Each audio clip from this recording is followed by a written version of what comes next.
Hello guys, എല്ലാവർക്കും ഈ വീഡിയോയിലോട്ട് സ്വാഗതം. ഹലോ ഗെയ്സ്, ഞാൻ വന്നിട്ട് ഈ വെയിലും വെളിച്ചവും നോക്കി നോക്കി വരുമ്പോൾ തന്നെ അരമണിക്കൂറാകും ഗെയ്സ്. അപ്പം ഞാൻ കഴിഞ്ഞ വീഡിയോയിലൊക്കെ ഞാൻ വീടിൻ്റെ അകത്തായിരുന്നു, മഴക്കാറും ഒക്കെ ആയിട്ട്. അപ്പം ഞാൻ മുകളിൽ വന്നിരിക്കുകയാണ് ലൈറ്റും സൗണ്ടൊക്കെ കിട്ടാൻ വേണ്ടിയിട്ട്. എൻ്റെ ഇടയിൽ കൂടി ഇതിൽ കുറേ ബഹളങ്ങളൊക്കെ ഉണ്ട്. ഞങ്ങളുടെ വീടിൻ്റെ ബാക്കിലൊരു ഓഫീസിൽ ഓണസദ്യയുടെ ബഹളങ്ങളൊക്കെയാണ്. അപ്പം എല്ലാം നോക്കി നോക്കി വന്നപ്പോഴേക്കും 1 മണിക്കൂറായി. അപ്പം ഞാൻ വീഡിയോ ഇടാം. എൻ്റെ വീഡിയോ നിങ്ങൾക്ക് കുഞ്ഞു കുഞ്ഞു വീഡിയോ ആണ്, നിങ്ങൾ സപ്പോർട്ട് ചെയ്യുക. ലോങ് വീഡിയോ കാണുന്നുണ്ട് ആൾക്കാർ, ഷോർട്ട് വീഡിയോയിലുള്ളവരാണെന്ന് തോന്നുന്നു. ഒരുപാട് താങ്ക്സ് കേട്ടോ. അപ്പം ഞാൻ വലിച്ചു നീട്ടുന്നില്ല, വീഡിയോയിലോട്ട് പോവാം.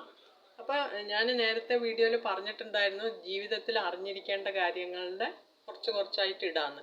അപ്പം ഇന്ന് പറയുന്നത് നമുക്ക് എല്ലാവർക്കും അറിയേണ്ട കാര്യമാണ്, എന്താ പറയുക, നടന്നുകൊണ്ടിരിക്കുന്ന കാര്യങ്ങളുമാണ് അല്ലേ. അപ്പോൾ കോൺഫിഡൻസിനെ കുറിച്ചാണ്, നമ്മുടെയൊക്കെ കോൺഫിഡൻസ് അല്ലെങ്കിൽ ധൈര്യം, അതിനെക്കുറിച്ചാണ് ഇന്നത്തെ വീഡിയോ. അപ്പം നമ്മളെപ്പോഴും ഒരു കോൺഫിഡൻസ് ഇല്ലാത്തവരും ഒരു തീരുമാനം എടുക്കാൻ പലപ്പോഴും ധൈര്യം കാണിക്കാത്തവരുമാണ് അല്ലേ. നമ്മളൊരു എന്താ പറയുക, ഒരു ഡിസിഷൻ എടുക്കാനായിട്ട് നമ്മൾ പെട്ടെന്ന് ധൈര്യം കാണിക്കില്ല. നമ്മളെന്ത് ചെയ്യും, നമ്മളതിങ്ങനെ ആലോചിച്ച് ടൈം എടുത്ത് അതിൻ്റെ ടൈമൊക്കെ കഴിയും അല്ലേ. എല്ലാവർക്കും ഉണ്ടാകുന്ന കാര്യങ്ങളാണ്. പെട്ടെന്നൊരു ഡിസിഷൻ നമ്മൾ എടുക്കില്ല, ഇങ്ങനെ ആലോചിച്ച് നമ്മൾ എടുക്കുള്ളൂ. അഥവാ നമ്മൾ പെട്ടെന്ന് എടുത്തു കഴിഞ്ഞാൽ അതെന്തെങ്കിലും ഒരു ആപത്തിൽ ചെന്ന് ചാടുകയും ചെയ്യും അല്ലേ. അപ്പം നമ്മൾ അങ്ങനെ സംഭവിക്കുമ്പോൾ നമ്മൾ ആരും ദുഃഖിക്കരുത് കേട്ടോ. ഞാൻ നടന്നുകൊണ്ടിരിക്കുന്ന കാര്യങ്ങളാണ് പറയുന്നത്. അപ്പം നമ്മൾ ആ സമയത്ത് ഡിസിഷൻ എടുക്കാതെ ആ ടൈമൊക്കെ കഴിഞ്ഞ് ആ കാര്യങ്ങളൊക്കെ കഴിഞ്ഞു പോയിട്ടുണ്ടാവും. അപ്പോഴാണ് അയ്യോ, നമ്മൾ ഡിസിഷൻ എടുക്കായിരുന്നു, നമ്മൾ എന്താണ് ഇങ്ങനെ പിന്മാറിയിരുന്നതെന്നൊക്കെ നമ്മൾ ആലോചിക്കുന്നത്.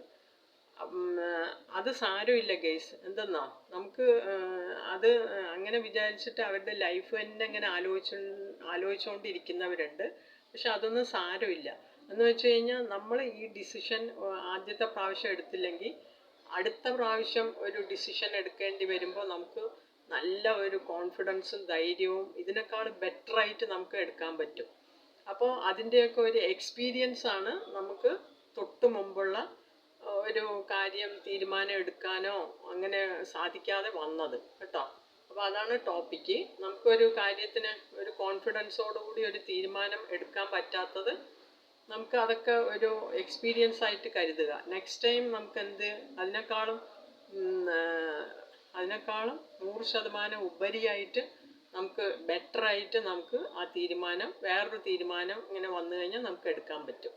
അപ്പോൾ വീഡിയോ ലെങ്തി ആയിക്കൊണ്ടിരിക്കുന്നു. അപ്പോൾ നമുക്കെല്ലാവർക്കും നടന്നുകൊണ്ടിരിക്കുന്ന കാര്യങ്ങളാണ് ഞാൻ പറഞ്ഞു തരുന്നത്. നിങ്ങൾ കമൻറ്റ് ചെയ്യുക, അതിലെന്തെങ്കിലും ഫാൾട്ട് ഉണ്ടെങ്കിൽ പറയുക. ലൈറ്റ് എൻ്റെ വീഡിയോകളിലൊക്കെ തീരെ കുറവാണ് ഗേസ്. അതെന്തെന്ന് വെച്ച് കഴിഞ്ഞാൽ ഇവിടെ ഞങ്ങളുടെ വീട് അങ്ങനെയാണ്, എല്ലാ വീടുകളുടെയും ഇടയ്ക്കിരിക്കുന്ന കാരണം ലൈറ്റ് കിട്ടാൻ ഭയങ്കര ബുദ്ധിമുട്ടാണ്. ഞാൻ മുകളിൽ വന്നിരിക്കുക, കയ്യിലിങ്ങനെ പിടിച്ചിട്ടാണ്. അപ്പോൾ എന്താ പറയുക, താങ്ക് യു. അപ്പോൾ അടുത്ത വീഡിയോയിൽ നമുക്ക് കാണാം കേട്ടോ. അപ്പോൾ കുറേ ബഹളങ്ങൾ കേൾക്കുന്നുണ്ട്, എന്നാലും ഞാൻ പറയുന്നുണ്ട്. സൗണ്ട് എങ്ങനെയാണെന്നൊന്നും അറിയില്ല. എന്താ പറയുക, ഈ തൊണ്ടയുടെ ഉള്ളിൽ നിന്നാണ് സൗണ്ട് വരുത്തിക്കുന്നത്. പക്ഷെ ഒരുപാട് പറഞ്ഞു കഴിഞ്ഞാൽ അപ്പുറത്ത് കേൾക്കുമോ എന്നുള്ള ഒരു പരിഭ്രമവും ഉണ്ട്. അപ്പോൾ ശരി, ടാറ്റ.